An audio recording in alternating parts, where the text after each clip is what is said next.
అందరికీ నమస్కారం. నేను మీ గట్టిపర్తి రమేష్ బాబు, డాక్టర్ చదలవాడ యువసేన, పల్నాడు జిల్లా. రాష్ట్ర ప్రజలకి అలాగే మా పల్నాడు జిల్లా ప్రజలకి ఈరోజు నేను మీడియా ముందుకు వచ్చి మీకు తెలియజేసే విషయం, మన రాష్ట్ర హోంమంత్రి దళిత ముద్దుబిడ్డ మరి అనిత గారి మీద ఏదైతే గుడ్డు మంత్రి ఉన్నాడో గుడివాడ అమర్నాథ్ అనే వ్యక్తి అనుచిత వ్యాఖ్యలు చేస్తూ సాక్షాత్తు మహిళా లోకం అంతా కూడా సిగ్గుపడే విధంగా మేకప్ రాణి అంటూ అసభ్యకరమైన వ్యాఖ్యలు చేయడం తీవ్ర దుమారాన్ని లేపింది. దీన్ని మేము తీవ్రంగా ఖండిస్తూ ఉన్నాం. గుడివాడ అమర్నాథ్ గారు తక్షణమే దీని మీద మహిళా లోకానికి క్షమాపణ చెప్పాలి. ఎందుకంటే ఈరోజు మనం చూసుకుంటూ ఉంటే గతంలో అసెంబ్లీలో సాక్షాత్తు ఆ పార్టీకి సంబంధించిన కొంతమంది నాయకులు భువనేశ్వరి అమ్మ గారిని ఏ విధంగా అయితే మరి అవమానపరిచి ఈరోజు 11 సీట్లకి మరి వచ్చారో, ఈరోజు దళిత మహిళ అయినా రాష్ట్రంలో 22-23% ఉన్న దళిత జాతికి సంబంధించిన ఒక మహిళ మీద ఇలాగా అనుచిత వ్యాఖ్యలు చేసి ఆ 11లో ఒకటి కూడా పోయే పరిస్థితికి తెచ్చుకునేటువంటి సమయం ముందుందని సవినయంగా మీకు తెలియజేసుకుంటూ, అలాగే ఆ పార్టీకి సంబంధించి వైఎస్ఆర్ కాంగ్రెస్ పార్టీకి సంబంధించి ఏ రోజు కూడా మహిళలకి గౌరవం ఉండదు.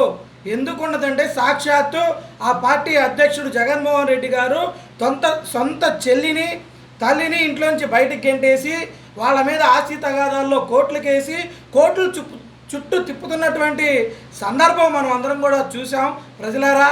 మరి అటువంటి పార్టీలో ఉన్నటువంటి ఈ గుడివాడ అమర్నాథ్ అటువంటి సన్నాసికి ఈ సన్నాసి మాటలు రాక మరి ఏ మాటలు వస్తాయని మనం ఎక్స్పెక్ట్ చేయాలి అని చెప్పి ఈరోజు నేను ఆ ప్రజల ముందుకి ఈ విషయాన్ని తీసుకొస్తా ఉన్నా.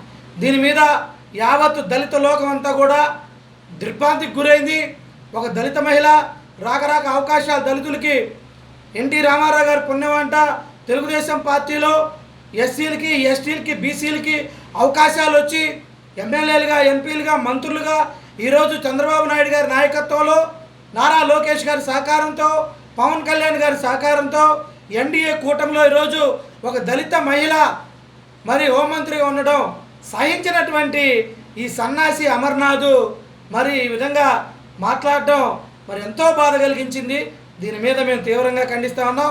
వెంటనే ఆ గుడివాడ అమర్నాథ్ మీద SC ST atrocity act book చేసి వెంటనే అతన్ని జైలుకి పంపించాలని, ఇటువంటి వాళ్ళని తక్షణమే చర్యలు తీసుకుంటేనే దళితుల మీద దాడులు తగ్గుతాయి. సాక్షాత్తు ఒక హోంమంత్రి మీద ఈ విధంగా మాట్లాడుతున్నారంటే ఆ నియోజకవర్గాల్లో సామాన్యమైన ప్రజల మీద ఇంకెంత దుర్మార్గాలకి వీళ్ళు ఒడికడతారు ఒకసారి రాష్ట్ర ప్రజలందరూ కూడా గమనించాలి. కాబట్టి రానున్న రోజుల్లో యావత్ దళిత జాతి అంతా కూడా వైఎస్ఆర్ కాంగ్రెస్ పార్టీని బాయ్కాట్ చేయాలి. మరి ఈరోజు కూటమి ప్రభుత్వం దళితుల్ని ఎస్సీ ఎస్టీలని బీసీలని ఏ విధంగా ప్రోత్సహిస్తుందో, ఏ విధంగా ముందుకు తీసుకెళ్తుందో, ఏ విధంగా గౌరవిస్తుందో మనం అందరం కూడా గుర్తు చేసుకోవాల్సినటువంటి అవసరం ఉందని మీకు అందరికి కూడా నేను తెలియజేసుకుంటూ, నేను మీ గట్టిపర్తి రమేష్ బాబు, డాక్టర్ చదలవాడ యువసేన, పల్నాడు జిల్లా, నర్సరావుపేట. అందరికీ నమస్కారం.